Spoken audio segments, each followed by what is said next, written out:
भैया, अरे काजल, तुम्हें चोट तो नहीं लगी? नहीं, मैं ठीक हूँ। वो यहाँ पे गीला था, मैं पोछा कर रही थी ना, तो इसी वजह से, और तुम आ गई, मेरे को पता नहीं था। सॉरी काजल। अरे भाभी, बस बस सांस तो ले लो। और इसमें आपकी गलती कहाँ से हुई? अरे अब जो चीज मुझे संभालने नहीं आती वो पहन के चलूंगी तो गिरूंगी ही ना। और आपको पता है राखी की इतनी ज्यादा एक्साइटमेंट थी कि मुझे कोई होश ही नहीं था कि अंदर क्या चल रहा होगा। मैं बस भागी आ गई। मम्मी से मिलने की एक्साइटमेंट, आपसे बात करने की, और भैया से मिलने की एक्साइटमेंट इतनी ज्यादा थी मुझे। अच्छा, चलो कोई बात नहीं, भैया अंदर ही हैं, आजा चल। और भाभी, मुझे एक बात समझ नहीं आई है। कल राखी है और आप अपने घर नहीं गए।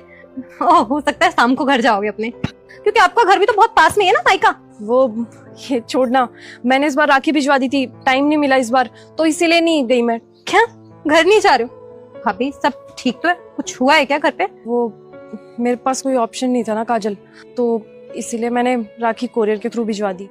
आप मुझे सच सच बताइए। देखिए भाभी, जो भी बात है जो आपको इतना परेशान कर रही है, जिस वजह से आप अपने घर नहीं गई हैं, आप मुझे बहन मानती है ना, तो एक बहन होने के नाते मुझे आप बताइए, छुपाइए मत कोई बात। तेरे भैया को ना मेरा इधर उधर जाना बिल्कुल पसंद नहीं, चाहे वो मैं मायके जाऊं या अपने किसी रिश्तेदार से मिलने, चाहे किसी रिश्तेदार की शादी हो। वो तेरे को तो पता है ना कि तेरे भैया कितनी बंदिशें लगा के रखते हैं मेरे ऊपर।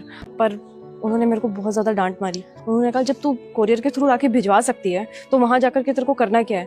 तो इसी वजह से मैंने वो राखी कोरियर के थ्रू भिजवा दी। अच्छा जी, अभी ऐसा भी करने लगे।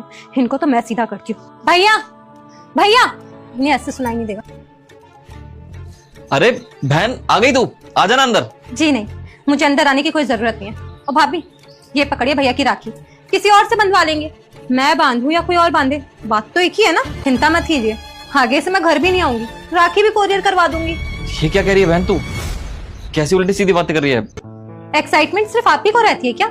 या हम ही दोनों इस दुनिया में बस भाई बहन है, और किसी की ना तो कोई बहन है ना कोई भाई है, उसे कोई हक नहीं अपने घर जाने का। अरे भाभी भी तो किसी की बहन है, उनका भी तो वेट उनका भाई कर रहा होगा ना। अरे ये क्या कह रही है तू? अंकिता तो अपनी मर्जी से यहाँ पे रुकी है, मैंने नहीं रोका उसको। चुप करो भाई, मुझे ना सब कुछ पता चल चुका है। वो अपनी मर्जी से नहीं, आपके दबाव की वजह से रुकी है। अरे कौन बहन ऐसा करेगी कि रक्षाबंधन के दिन अपनी मर्जी से अपने भाई के पास नहीं जाएगी? अरे भाई, एक बार भाभी की जगह मुझे रख के देखो। मेरे पति मुझ पे इतनी पाबंदियां लगाते, मुझे नहीं आने देते घर, फिर मुझे कैसा लगता और आपको कैसा फील होता कि सबकी बहनें अपने भाई से मिलने आई हैं और एक मैं हूँ कि आपसे मिलने ही नहीं आई। भैया, रक्षाबंधन भाई बहन के लिए होता है, और इस दिन अगर एक बहन अपने भाई की कलाई पे राखी ना बांध पाए तो इस त्योहार का मतलब ही क्या है? अच्छा, मैं चलती हूँ, किसी और से राखी बंधवा लेना। अरे रुक ना काजल, कहाँ जा रही है तू? मुझसे बहुत बड़ी गलती हो गई। अब ऐसे दरवाजे से आके वापस मत जा प्लीज। मेरे को राखी तो बांधे कम से कम। मैं तेरे से माफी मांगता हूँ, आज के बाद कभी